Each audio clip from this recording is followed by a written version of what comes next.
We're back, Empires of the Future, and I'm back here with my friend Denton. Yep, it's good to be back. It's been a long time since we've been together here in this upper room recording this podcast. I've missed it. How have you been, Jackson? Doing very well, and in fact, we are officially counting this as Season 4. Now, we're on a new season. Yeah. Oh, man. I overslept into the next season. Wow. Certainly did. That's crazy. Yeah, we don't really have a good reason, or at least I don't, other than just been really busy with work and everything. Yeah, and I mean, that last July is a particularly busy month. I know you took some vacation there.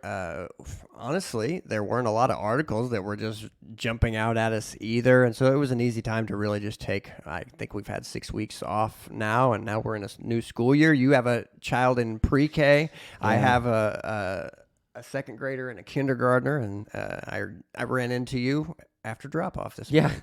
Yeah, it's kind of fun. We're not recording the podcast as much, but we're seeing each other at school drop-off. That's kind of fun. But yeah, it's good to be back. Good to be back here with you. Some interesting things to talk about. In the time we haven't been recording, you have sent me a couple, I think, really interesting articles and things to look at. And we're going to talk about one of those articles today from the Institute for Family Studies. So really interesting subject matter today, and important, having to do with families and with marriage and with relationships. Something that, is just in our culture today is an ever-present need to talk about these kinds of things. And I think, honestly, people want some truth. They want some help. They want some guidance on a lot of these things. But what I think oftentimes is the case, that when the guidance comes, it's like, well, that doesn't really jive with what I want. I want the guidance, but I want the guidance to be what I want. But we see some research today that I think is insightful at the very least. Right. And kind of a preview of where we're going today. It's actually really exciting to me as a guy who has been now out of the dating market for 16 years. You don't know exactly how these things are sorting themselves out. And so the things that we're going to talk about today is who initiates relationships, what that means, what sorts of meetings are yielding happiness as reported by a bunch of people in this study. We're talking about some age-old norms. Have those things changed? Do people expect that they have changed? How are people navigating things like expectation of, like, okay, does a man ask a woman? Does a woman ask a man now? Is that how relationships are sorting themselves out now that we're in the 21st century? And they studied this at the Institute for Family Studies. And what this leads to is some genuine, hot takes as far as look, this is how relationships are working now and aren't working. And even if relationships might start in a certain way, what's the outcome of that? Say if you meet, what does it mean if you meet at a bar? What does it mean if you meet at school? What does it mean if you meet online? And as somebody who I do feel like I got out of all this in an earlier period, things have changed since I was in the dating market. And frankly, what happens is you kind of don't know the details of how it's shaping out anymore. I'm not a person. I haven't asked people like, okay, you met this person there, and what did you think about that? How did that turn out? I have not asked a whole lot of young couples where they met. And frankly, in the spaces where you and I are in the church, a lot of the people that we're around either met through the church or they met at school. Yeah, a lot of them. Yeah. And so we're in a particular kind of slice of this pie, but this is a general study. It is not related. It includes questions like, did you meet at church? Yeah. But it's not specifically dedicated to questions related to Christianity, for that matter. Right. Yeah, that's exactly right. And we can start off by asking a question that is posed by the title of the article, and that is, who asked whom? Does it matter who makes the first move in a relationship? I now pose that question to you, Jackson. Does it matter who makes the first move in a relationship? And I would have thought that it doesn't, and it does. Yeah. That's one takeaway from this, is that it certainly does. So if you're looking for this, this is by Wendy Wang. from the February 14th, 2022. This is a February 14th, 2022 is when this article came out. We got this straight from the website at the Institute for Family Studies. And a couple of highlights that they say from the start. Compared to men who didn't make the first move, men who did are much more likely to say they are very happy with their relationship. Mm-hmm. And then among married young adults, those who met their partner at church or other religious activities are the happiest with their marriage. So those are two out of the gate things that we can say that are frankly pretty long-standing, expected sorts of things, that men making the first move is a good thing. Yeah. Even in the 21st century. Yeah. And when we say, to be clear, when we say making the first move, we're not talking about like the move, quote unquote, at the movie theater where you slip your arm around, pretend to stretch, you slip her arm around your girlfriend. No, we're talking about like who asks the person out on a date or who engages. Listen, you got to clarify language, otherwise. That's right. That's right. You're exactly right. You do. And so we want to clarify that, what we mean by the first move, quote unquote. And it gets into a few other things, even in addition to that I think are interesting. And if it's cool with you, we can just kind of take some of the points that they lay out one by one. The first point made in the article is that online is the most popular place for couples aged 35 and younger to meet. So the majority of people, the highest, or at least the highest number of percentage of people that are meeting and beginning a relationship, it's happening online, which is not really a huge surprise. More and more of our lives are moving online right now. And so the fact that people are meeting more online than in other places shouldn't surprise us either. Right. I will say that I am old enough to say that, and I would guess to anybody older than me, I'm 43, that this will be sort of a surprise to some people, in particular because there was sort of a taboo or a shame around meeting online at first. Back when I got married, there were certainly people who were meeting online, but it sort of had this unnecessary kind of attitude towards it, like, oh, well, you weren't out there in the real world, so you had to go online. And look, I know plenty of Christian couples who met online, and if you are a dedicated and devoted Christian, then it has been harder over the years to meet someone. And so I say that to say that I don't think that taboo is there at all, and I don't think it had to be, but it's pretty much gone now. And evidence by this is, if there is anything of that still around, it's going to be gone soon, because it's the most popular place to meet people now. Yeah. That's exactly right. Now, what's interesting, though, and when you think about this, actually, as you said that, it kind of made me think, well, that is somewhat true. Like, if you're a committed Christian, then you're I hope, looking for a marital partner who is also going to be a committed Christian. And like it or not, that does limit your pool of options, especially if you live in like a small town or more rural area. But even in like Evansville, it still does limit your pool of potential candidates.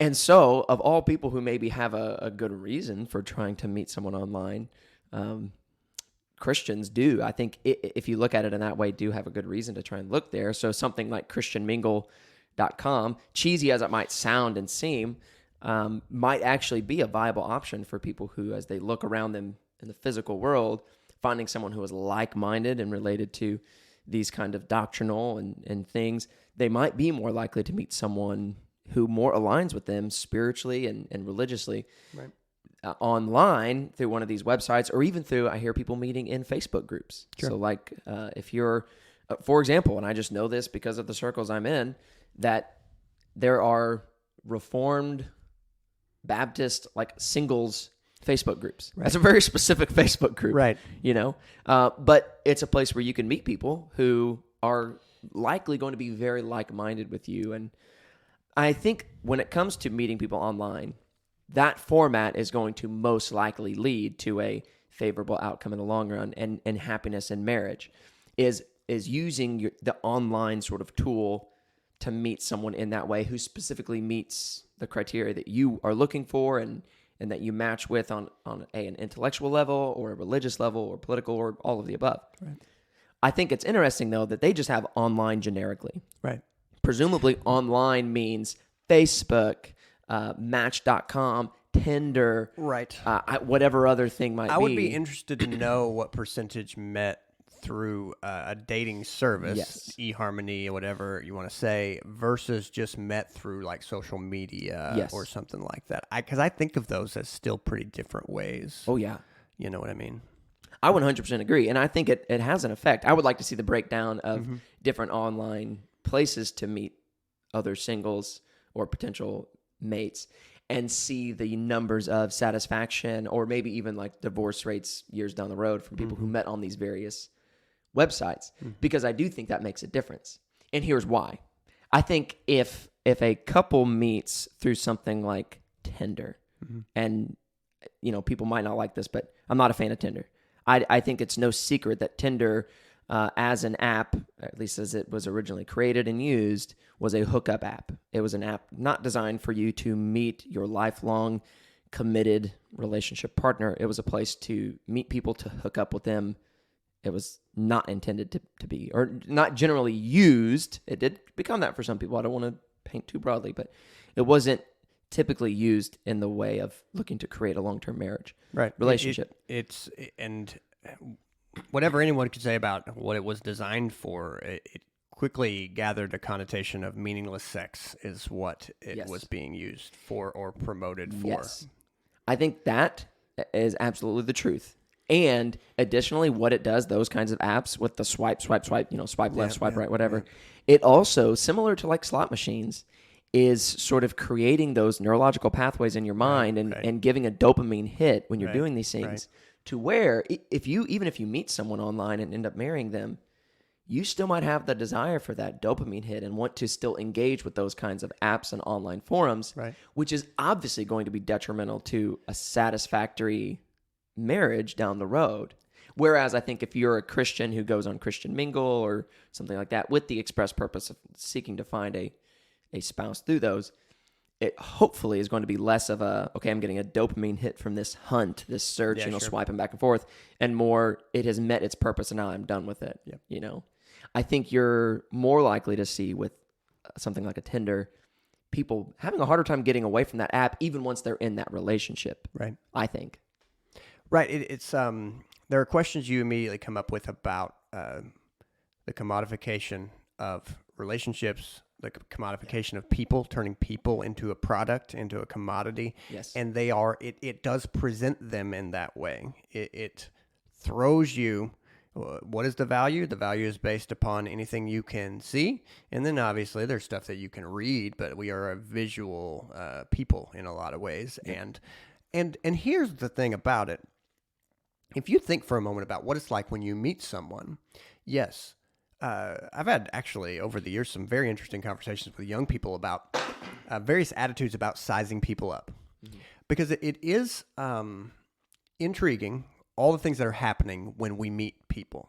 Because yes, you are assessing a lot of things, including physical appearance. But this is the thing. In life as it presents itself to us right now, the way God put us together, when you are meeting someone, you have very limited time to assess them visually, because you're expected to say something, to listen as they might make a response. You already have a shared context by wherever you're meeting them. All of the work of connecting you is tied to the physical space that you are in. This is how we were designed. And a lot of the problems with these things come in with changing that space and going, well, this ought to work just as well. It's like, well, it works completely differently.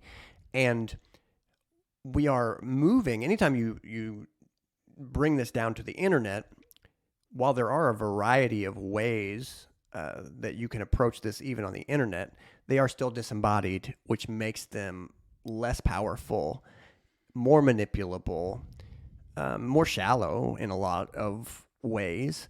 And even just one experience, which I can't remember if we've ever talked about on the podcast before, but if you have never had the experience of meeting someone, being around them, and when you're a young person, a lot of things are about attraction. And so between men and women, it's just this curious thing.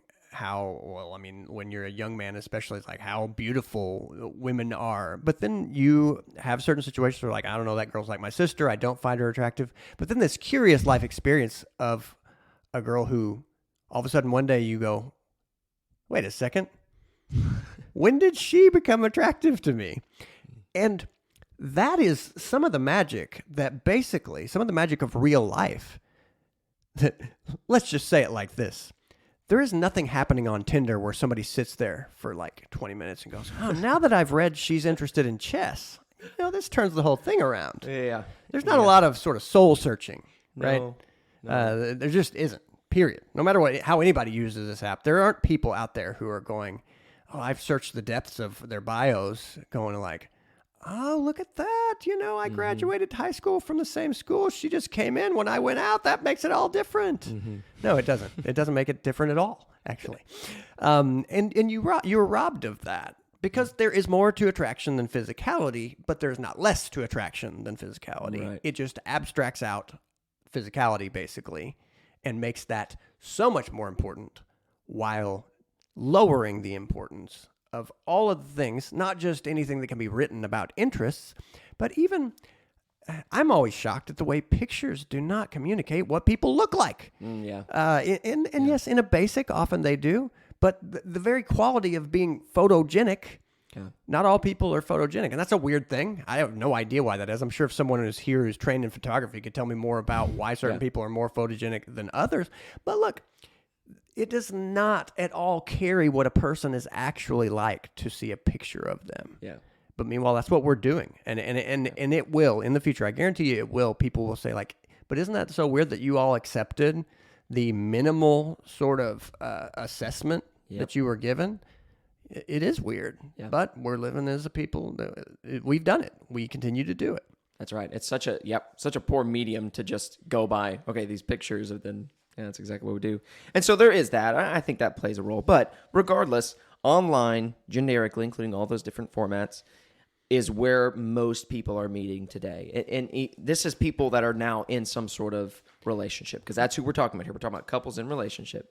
They're meeting online more than anywhere else. So put it in perspective, people, the 30% of people who are in a relationship that were polled, that were surveyed, met online, 30%, to be compared with 5%, which is the lowest percentage that they had on that was worth counting, I suppose, met at church or religious activities. So they're complete opposite ends of the spectrum. Right. Online, 30%, church religious activities, 5%, where people are meeting and then developing into a relationship. So that's an important point to note that we're going to come back to, because we're going to see later this graph getting inverted for another reason. Let me go ahead and throw out, when I got done, I was like, I think that should have been put in here sooner, the details of exactly how this survey worked. So the Institute for Family Studies / Wheatley Institution survey was conducted by YouGov between February 2nd to February 8th of 2022, and they interviewed 2,645 respondents between the ages of 18 and 35, with 1,510 respondents who are married. How many living with a partner? Is that what that means? 644 living with a partner and 410 in a relationship. It's just strange the way that's written there. And so the most important number of all that is, okay, what does that 30% account for that you said couples meet online? So that is 2,645 respondents, and they're between the ages of 18 and 35. And so they're trying to get access to the answer to the question, how are people meeting? And yes, 30% of people who are in these relationships met online, whether they are dating, living together, or married. 24% met at school or college, 24% met through friends, 14% met at work, 10% at parties or events, 7% met through family members, 6% met at a bar or a restaurant, and like you said, 5% met at church or a religious activity. Yeah. Yep. And so we're gonna get more into those, that specific thing, kind of the qualities of those, but that's how they met. This is just sheer numbers. This is where you met. Okay. point number 2 that they get into, which, like you said, this thing is kind of filled with hot takes, but it's just the data. This isn't someone trying to make some claim. It's just the data. Point number 2, men are much more likely than women to say that they asked for the first date, regardless of the couple's relationship status, meaning regardless of whether they're married or cohabitating or in a relationship generically. Dating, yeah. Yeah, dating. The man is far more likely to say that they asked for the first date. And I guess if there are Gen Zers or around that age, talking would be what they mean by dating here, because if you consider yourself in a relationship, they are quantifying that as dating. Yeah. So yeah, you can be all incognito if you want to, but they're calling you dating. They're like, no, we know what you are. Yeah. Yeah. So there's those facts. Men are more likely to say that to respond, and usually truthfully so. I mean, it's not that I don't think they're trying to lie, because even a lot of the women responded that their spouse or partner, the man, did the asking initially. So it's pretty agreed upon. The third point. Oh, hold on. I think these are fascinating. The sub points off number 2. Okay. So compared to men who didn't make the first move, men who did are much more likely to say they are very happy with their relationship. 70% of men versus 46%. The same story doesn't apply to women, though. Women who asked for the first date are slightly less likely than those who didn't to say they are very happy with their relationship. So 59% of women versus 63% of women. And the gap among married women is bigger. And so if that was unclear, that means men who initiated were happier. Yeah. Women who initiated were less happy. Not by a lot. Yeah. The gap is bigger. Yeah. But given the way this thing shakes out, men, you could say it a lot of ways. They're more pleased with themselves. They're happier with themselves. Their relationship seems to be going better for them. They're happier with the way things are going. What does that say to you? I mean, I know what it says to me. What does it say to you? It says that the expectations of men for themselves have not changed, nor have they changed from the standpoint of women. As much as as it is sort of the thing people say that, well, anybody can initiate a relationship these days. The first thing that this study says is, but it looks like men should still go ahead and initiate the relationship. Yes. Yeah. I mean, it says basically that fact that men tend to be happier and thrive more when they show initiative, when they take some sort of lead in the relationship, even from the get-go. And not only do men report more levels of satisfaction, but women report higher levels of satisfaction and happiness in a relationship where the man initiated and kind of took the lead. Yeah. This is, it might sound archaic to some people to say, but I think women are interested in men who show initiative, who are wanting to lead, who know what they want, who do these kinds of things. I think they want that. I think men are typically happier when they engage in that kind of activity, in that role as well. Right. Almost like God created us in specific and different ways as men and women. I agree. And one thing to say about this is you could put an exclamation point on this from a standpoint of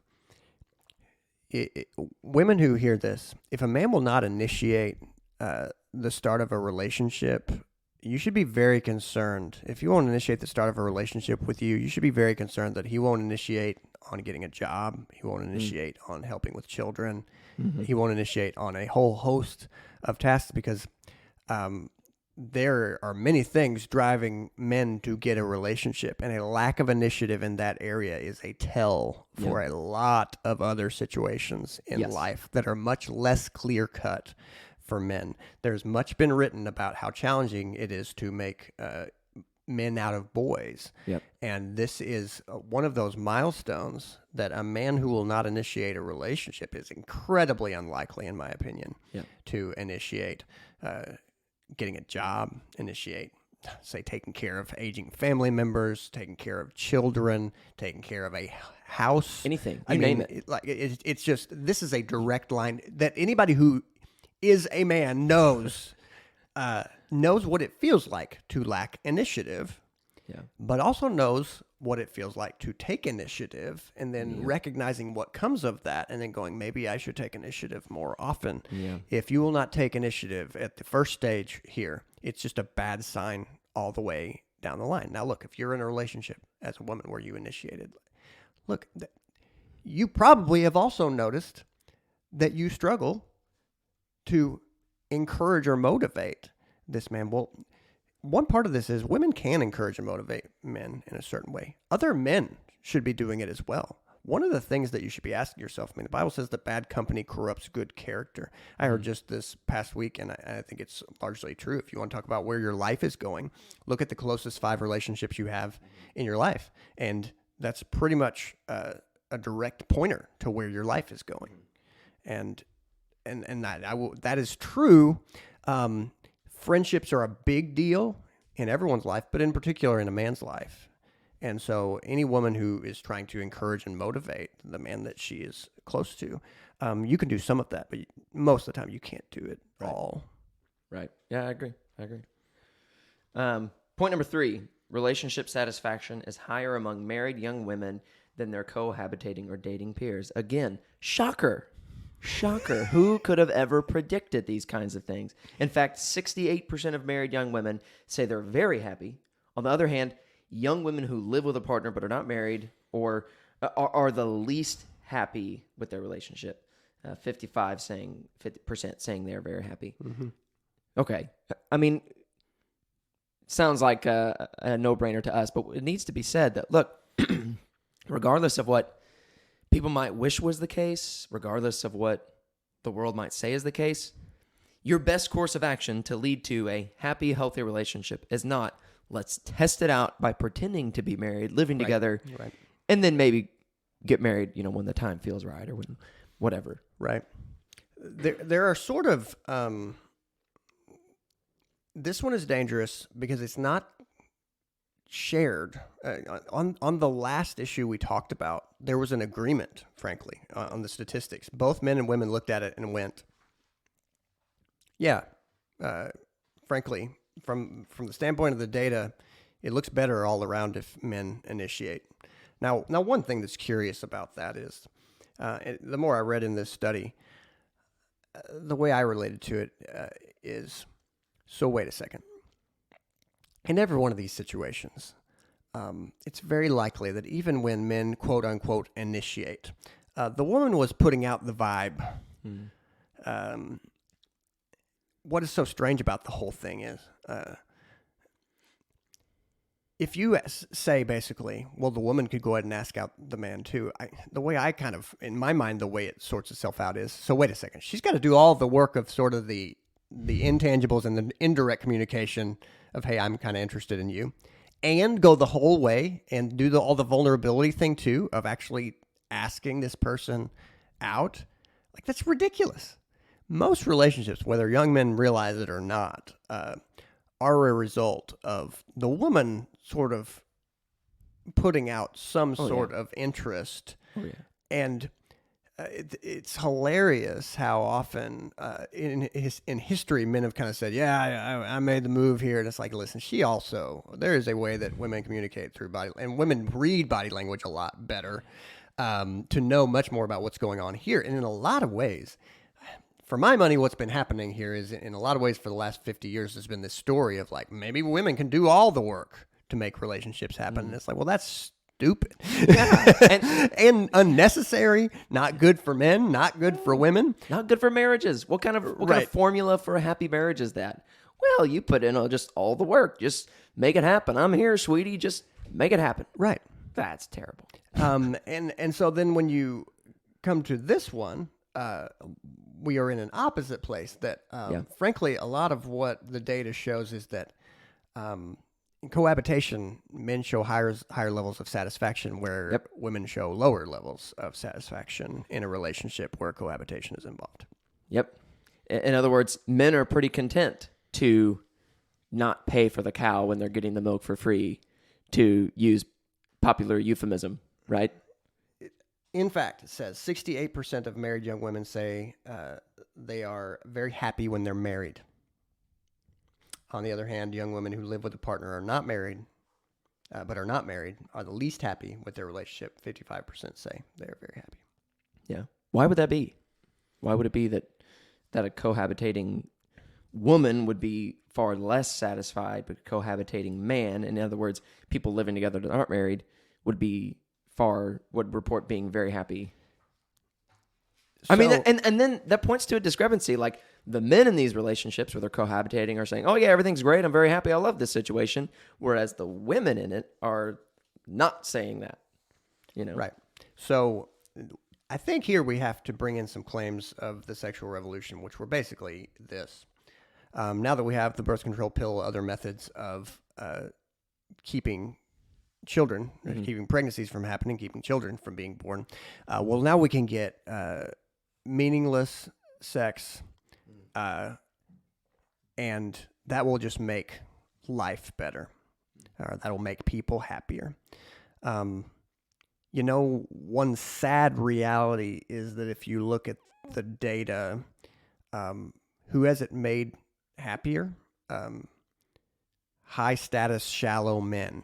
Yeah, that's right. That is the answer Yeah. to that question. And we can sort that out because this data points towards a reality that we've been seeing in a few other areas. That basically what happens is women are typically more controlled and more choosy about who they get into a relationship with. So then they are looking for higher status men. Men typically are more open to a variety of statuses among women. The thing still exists. Anybody who thinks it doesn't, I just want to warn you about men. If you think that there are not types of women that men date versus types of women that men marry, absolutely there still are. That still happens that way, that some men will mess around and date women that they have no intention of marrying, and then get out of that relationship when they want to have a long-term relationship. Meanwhile, women do that much less. And so the promises of the sexual revolution are not bearing themselves out. What they mean is, if you choose to have meaningless sex in general, you don't have to get pregnant. The sexual revolution really didn't make any claims about helping people to have long-term, meaningful lives in terms of a family, and there were no real promises. In a lot of ways, all the sexual revolution had to say about the family is have it your way, and it continues to. Yeah, that's the story we're continually being fed. Make it up as you go; it'll work out fine. Guess what? That is so unbelievably untrue. As anyone who is dealing with anything from a horrible divorce or child support, living a life of I have children with a person that I no longer have any kind of good relationship with, to hundreds of other broken stories, that the sexual revolution really kind of said, oh, I don't know, just make it up as you go. It'll probably all be fine. It's like, okay, no, it won't at all. Yeah. You have brokenness upon brokenness in a lot of situations, including what I would call another kind of brokenness, which is just two people who live in the same house who don't have much of anything to do with each other. Because the sexual revolution, again, had to say, like, basically, if you're young and attractive, sure, this will work for you. Sleep with whoever you want to sleep with. It's like, okay, but as much as we deny this, we're not all always going to be young and attractive. Right. What then? Oh, there's no plan. There's literally no plan. And that's the reality of it. Yeah, I think what's fascinating, too, is that the invention of the pill and these forms of contraception were supposed to be for women, like this great liberating thing. This is going to make women happier and better off. But as you're saying, what these kinds of things have actually led to is not a bettering for women, not that women are happier, not that they're thriving more, but just the worst types of men are now thriving more, and they're happier because of this. They are the ones that have gotten the most benefit, the most gain from these things that feminism was promoting as these great things for women. As it turns out, they kind of have not been all that great for women, but they've been great for scumbag men. Right. Yeah. Yeah, and it's this is a real concern because unfortunately you still have, and you talk about something that gets scarier every year because there is less understanding between the sexes every year, in my opinion, as we walk around kind of going, I don't know, maybe men can be women. Look, that is false. Yeah. It creates complete confusion.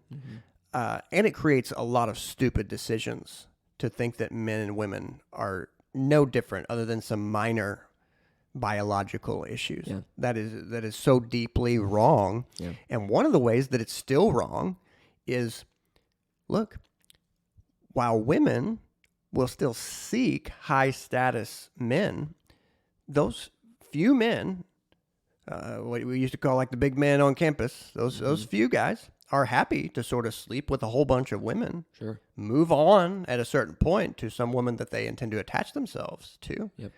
And meanwhile, one way you can say this is, who's good at meaningless sex? Shallow men. Yeah. And, That's right. and frankly, in general, women aren't very good at it. And one thing from the data you can see is most women don't want that. Right. But that product was sort of invented, had a pretty good advertising campaign, and continues to this day. While we now have generations of people who have been operating off of these ideas, it's not borne out to any good purpose. And this data here shows that women who are living with a partner are not happy with it on average, and men who are living with a partner are pretty happy with it on average. Yeah.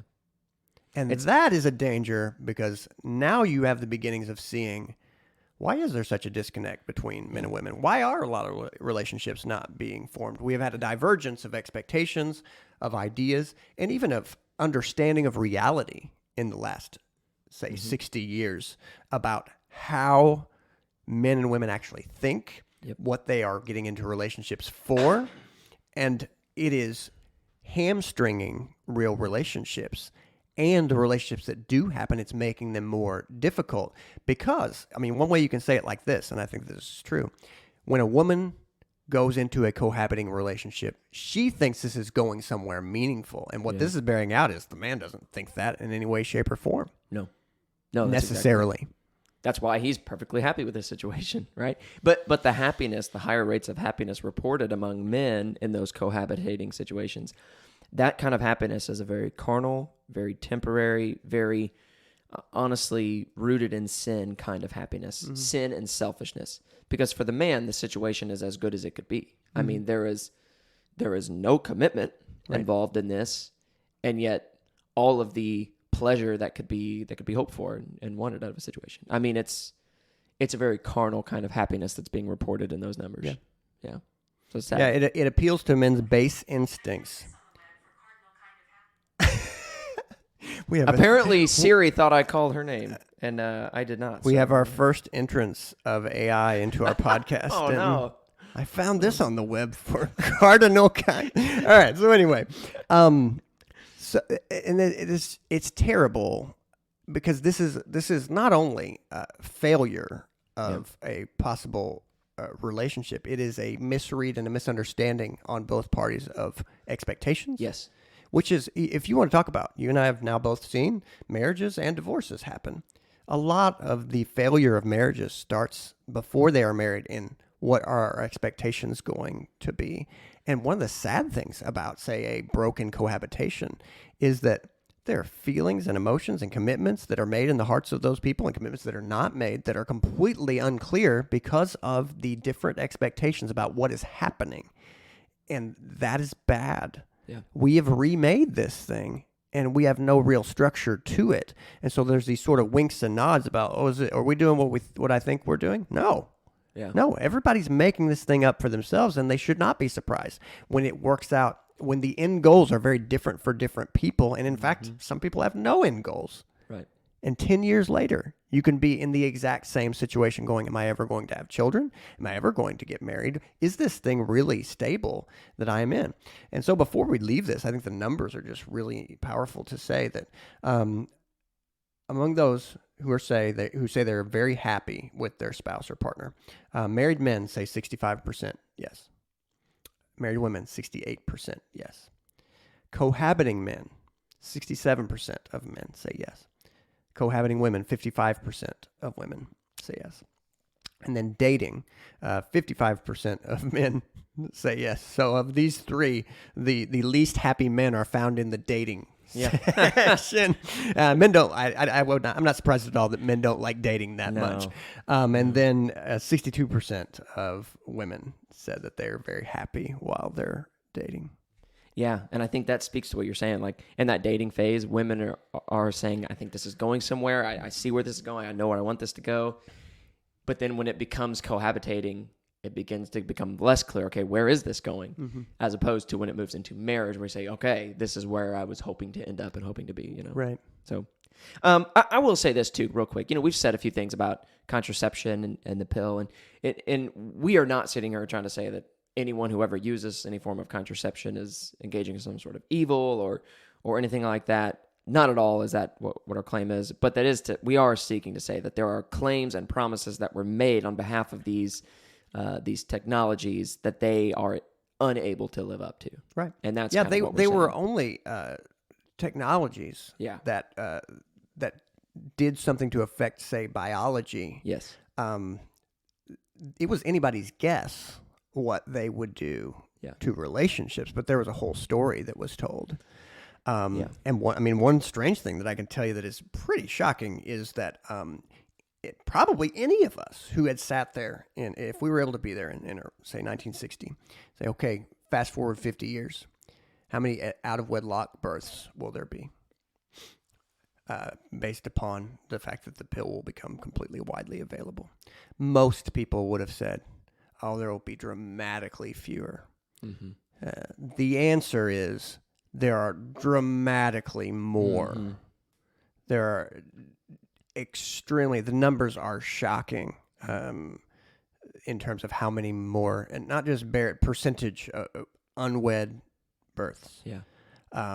That are happening. And then you go, well, that doesn't make any sense. No, on the face, it doesn't at all, because you're not dealing with math, strictly speaking here. You're dealing with people. Yeah. People are playing a lot of different games in their head. Yeah. And it goes way beyond what's happening with a pill. Yeah. And those numbers have increased dramatically. And one of the very, very strange things, and we've mentioned this in a previous podcast, I can't even remember which one it was. Maybe you'll remember, about how this is a luxury belief, because the rich pretty much promote, hey, meaningless sex is fine. But even one thing that the rich generally do, even in college, is rather than sleep around and be generally promiscuous, there is a phenomenon at Ivy League schools where they tend to pick a single person that is what they call sort of their college wife or college husband, and they are just with that person, even though they're not officially married, and they get into that relationship because they know it's very, very dangerous to be having meaningless sex with random people, because you don't know what will happen and what will come of that. And you don't want to be in a situation where you get pregnant and you have the child of this person that you don't have a whole lot to do with. But meanwhile, since that view has become sort of the popular cultural view, the poor do often have sex with a variety of people, end up with children out of wedlock with various stories, end up in poverty, stuck in poverty because of it, unable to finish college, get an education. This is just a story that's been borne out hundreds of times over. And the poor don't have any platform to say, hey, this didn't turn out for me at all, and so it just keeps on being perpetuated. Meanwhile, the rich know this. The rich, and this is not just college, the rich stay married at astounding rates, much higher than the poor. Right. Because if there's one thing you will find out in terms of life experience economically, is that going through a divorce is incredibly costly. Yep. You'll be financially in debt for years and years longer than you would have been. But this is not a story that's told that often. Right. And, you know, there's a whole can of worms in there that we could get into, but I did just want to sort of preface and say someone could hear us talking and think that we are sort of laying all things at the feet of the wicked contraceptives, and that's not what we're intending to do. Right. But to say they are technologies, but they're technologies that are easily abused in these kinds of ways, and a terrible detriment to society, I think. Number 4. How you met your spouse/partner is somewhat linked to relationship happiness, with young adults who met in bars/restaurants being the least happy. This is where we get to a little bit of an inversion that I was talking about earlier. It says, I'll just continue on a little bit. Among young married adults, those who met their partner at church or religious activities are the happiest with their marriage, 76% saying they are very happy, followed by those who met at parties/events. and those who met at school or college. The share among young married adults who met online is somewhat lower at 61%.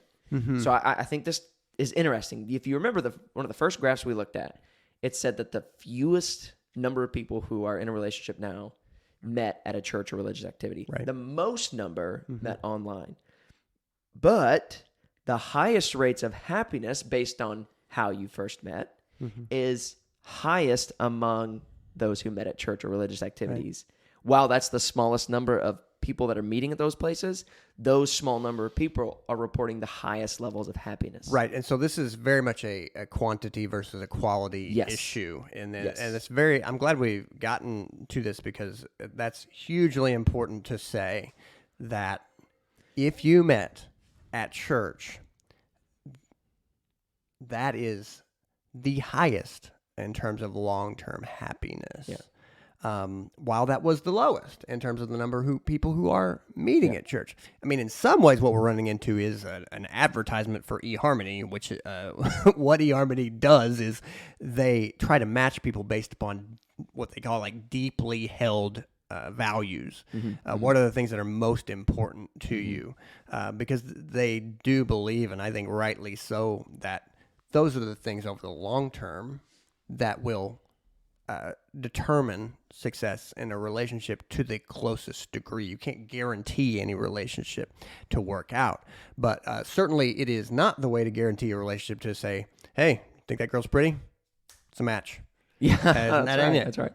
Which essentially is what's happening at the lowest levels of satisfaction, which is bar and restaurant. If you meet someone in a bar or restaurant, you are the least likely, according to the numbers, to end up in a relationship where you are very happy. Right. Which is pretty fascinating. I think it speaks to something of the same kind of stuff. But all of the higher ratings of happiness, the first one being church and religious activity, then parties and events, then school/college, then work, then friends.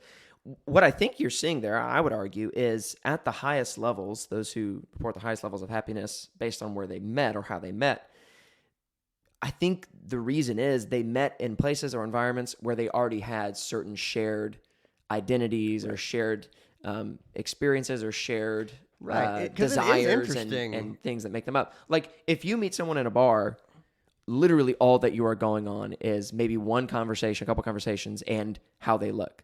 But if you meet someone at church, you already most likely have a pretty solid base or foundation of, okay, we believe the same things, we have doctrinal similarities, in addition to, I also think this person is attractive. Hopefully that is the case. Right. And I mean, party or event is a broad category that includes, what you could think of as like a college party, but then everything to, you could think of like a baby shower, a birthday party. Like these are social events. And if you think about the connections between people who are tied to this event, one thing that if you read about this stuff that you will find out is it's rare that people cross a whole lot of social class boundaries and get married.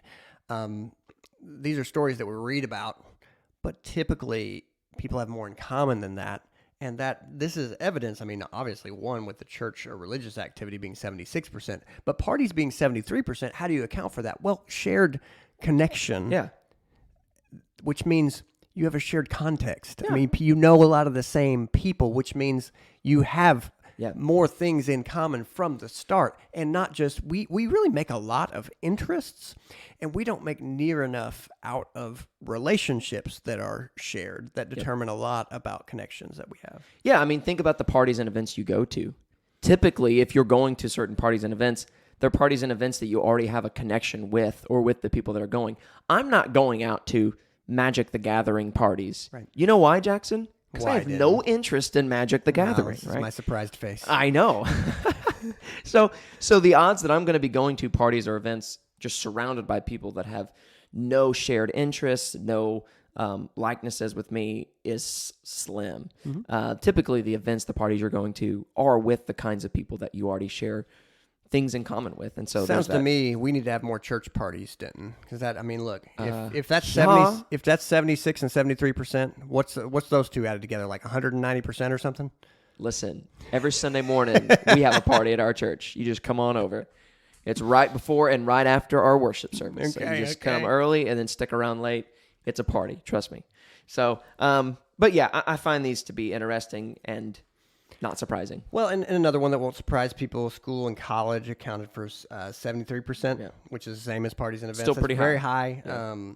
And you could kind of tier list these. Work is 69%, which I think is pretty surprising. You wonder about how much people have in common if they work at the same place, but I would say, again, like a fair amount. Yes. Having friends in common who connect to people, 65%. Family members, 64%. Online is 61%. And then the bar restaurant thing is pretty much dramatically lower at 46%. I mean, it's like another tier. If you were tier listing all of these here, you have 3 in the 70s and 4 in the 60s, and then bar restaurant is down at 46. Yeah. Man, don't meet people. I'm not trying to cast aspersions, but don't meet people at bars. It's just 50-50 or less. Yeah. Just more of a chance you won't like them. Yeah. And additionally, the bar and restaurant was also a pretty low number on the first scale that we met, which is just where people are meeting. So isn't that something? Here's the thing. If you're listening to this and you are currently on the hunt and you're going to bars and restaurants, you are basically wasting your time. You need to find other places. There are certainly other places that you can have much more of a chance of success. Yes. So, I definitely would encourage that. There's a whole host of other findings in this thing, Jackson. Yep. And the article basically from here on is just graphic. You know, it's just a bunch of different graphics. And let me clarify for all those who are listening. It has graphs. Oh, it is not graphic at all. It is not a graphic article. It is an article from here. filled This with article graphs. takes a dramatic downturn into. Thank you for clarifying that. Thank you for clarifying. It's really that. funny. Which one are you going to point to? I do want to point that that one thing that's really dangerous is that online relationships do not seem to be leading to marriage. That married adults are less likely to meet online, and that's just something that's happening. That moving that relationship along seems to be less.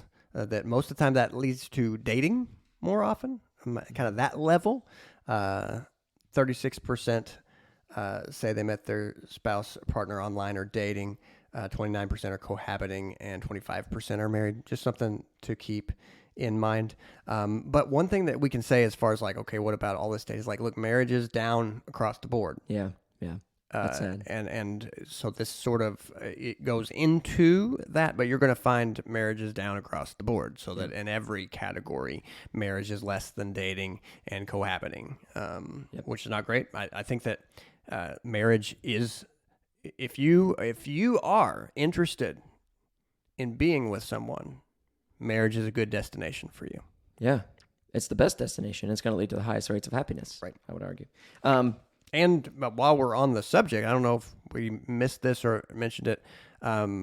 Married people have more sex, better sex, like frequency, quality, and quantity. It's like, this is a myth that somehow out there is like, oh, if you want to sleep around a lot, then man, that's going to get you. You're going to be just this happy person who's sleeping with people all the time. Not generally. No, not the case. Not only not generally, that is the exception, not the rule. Right. The rule it does happen, but it's the exception. The rule is, they didn't mention much about that in this article, but the rule is married people have more sex and more satisfactory sex. That is as graphic as we're going to get about that. Graphic. Here is one that I think is fascinating. This is a ratio of like who asks the person out on the first date, husbands or wives, and when it results in happiness. Mm-hmm. So the percentage of people who say they are very happy when asked out on the first date by the other person versus if they ask them out. So the numbers show that men are 71% of men reported being in a very happy relationship when they were the one that did the asking, versus 60% of women who, when they did the asking, reported being very happy in their relationship. Whereas on the flip side, this is huge. This is a huge difference. Men who were asked out by the women report being very happy in their relationship at 38%. Only 38% of men whose who the woman asked them out on the first date. Only 38% of them report being very happy. As opposed to women, 70% of women who had a man ask them out on the first date report being very happy. 38% to 70%. That's a huge difference. It just speaks to an age-old thing that is men who initiate relationships, and when men initiate their relationships versus women, it tends towards a more long-lasting and happy relationship. And we can even leave that sort of more subjective side for a minute, because it is intriguing to me what is still actually happening, even as all the stories we've talked about have been told. Among this group of people, who again, this was asked last year among 18 to 35-year-olds, 2,500 of them. Let's ask what actually happened.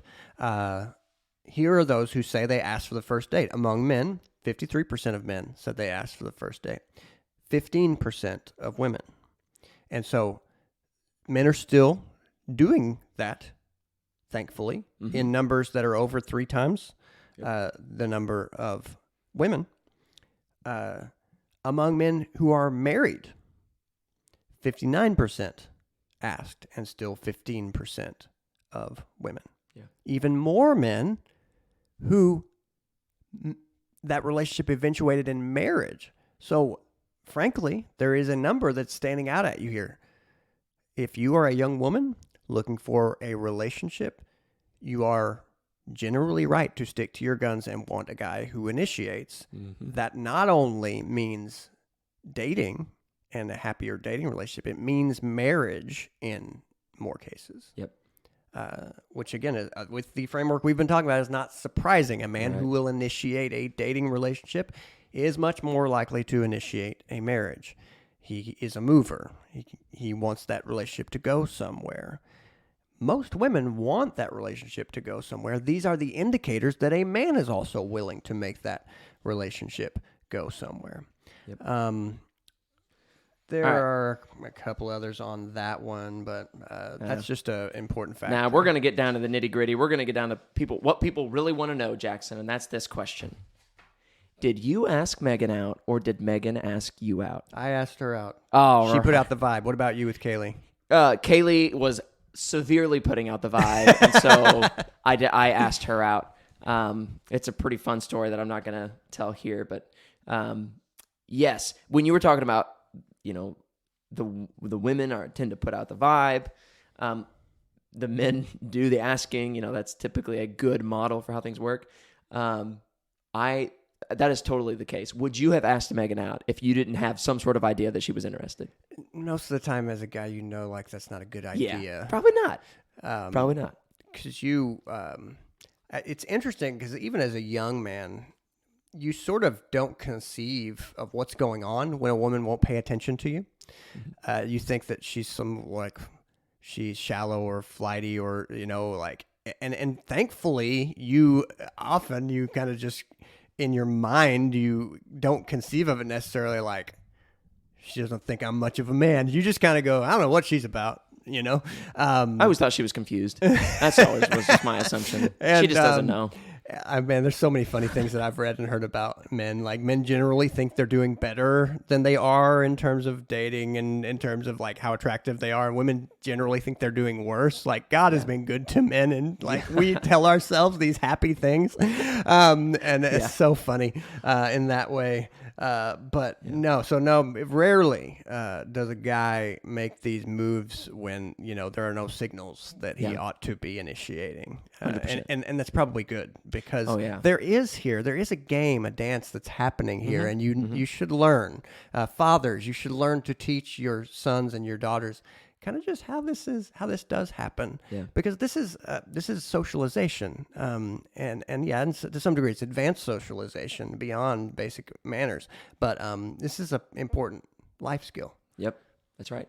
It is. I'm so thankful that my wife was back in those days, and I think fondly about. We met at college, but we met at college through sort of like campus ministry events, so we kind of cross over. You did have the two top levels of pretty much, and so did you meet at a college church campus party?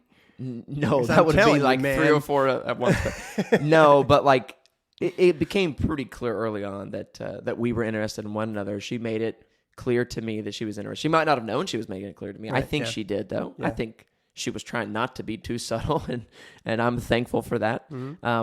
But it did give me the confidence and what I needed to do the asking then at that point and to ask her out. And the rest is history. So, yeah, it's pretty fun to think back on those things and those times and now where we're at now. And for the record, if there was an extremely happy portion for me to vote for, I would be right in there in that category because I just love my wife so much. I love thinking back about the times we've spent getting to know one another from those earliest days on USI's campus to now, and just how much better we know one another now, and how much deeper the intimacy is now, and the happiness is. And yeah, and I want to say to anyone out there who's hearing this, look, this is all challenging. There are no guarantees. Everybody, I have lived long enough to see that some people get into relationships and they have all of these boxes checked, and still there are problems and things that cause all kinds of trouble. So we've talked lightly about kind of data and statistics. This is complicated stuff. This is life stuff. And goodness, my favorite musician is a guy named Rich Mullins who had his heart broken a few times, but was also not geared for sort of having a long-term relationship. So he pretty much pined his entire rest of his life about how he had one woman that he really loved and that she married somebody else, and that's the way his life goes. He, in fact, wrote a song recorded by Amy Grant called Doubly Good to You, and one of the lines from it says, if you find a heart that's tender, if you find someone who's true, then thank the Lord, he's been doubly good to you. Mm-hmm. And Rich Mullins, in fact, did not record that. Amy Grant recorded it, and Amy Grant has been married. Her romantic story is a much happier one, and his romantic story is that he didn't have one and then he died. And so there are a lot of those out there, and that's just a part of what happens. But we did also want to encourage today people who are, still going, oh, Lord, I do want somebody to come along and stay the course. Don't lose heart. That if you have that desire in your heart, then we hope God does bring someone along. But don't lose heart. Don't be discouraged. Right. I know of people who have, put themselves even on some sort of Christian dating site and then been disappointed. Yeah. Look, don't lose heart. Don't, just because you had a bad, say, date or connection, don't be discouraged by that. That happens. And a part of what is so challenging about relationships is keep on putting yourself out there and not being discouraged about the way it goes. Yeah, it's hard. It's hard. And I think that's where, the sort of pastoral word comes in to say, when you think about the data shows that people tend to report high rates of happiness when they meet their spouse at church or religious activities or places. And here's the thing, one thing that could happen from this is people hear, oh, well, if I want to meet a girl, I need to go to church and meet a girl at church. Not really, yes and no. The answer is not go to church so that you can meet a wife. The answer to and the reason why the high rates of happiness are reported among those who meet at church has to do with shared goals, shared purpose, shared interests. In this case, a shared commitment to Christ. Mm-hmm. And so the mindset ought not be, I'm going to go to church to find a woman, but rather it should be, I want a woman who is set on these things and has her mindset on these things, namely Christ and the gospel and commitment to him and to his church. And in order for that relationship to work, even if you meet her at the church or religious activities, you have to have the same mindset as well. And so the answer can't just be go to church, meet a wife there. The answer is go to church, and here's the thing, set your mind and your heart and your affections firmly on Christ. Right. And if the Lord wills, he will bring a person into your life, whether you meet them through church or through other activities or whatever, that shares that same commitment, and that will result in a happy marriage. But more than that, even if it doesn't result in that, a commitment to Christ is one that will never let down, that will never be unsatisfying, that will never leave you empty, as relationships will, if you rely on them for your joy and your happiness and for promises they can't fulfill. Right. And look, some people are called to singleness. That's perfectly fine.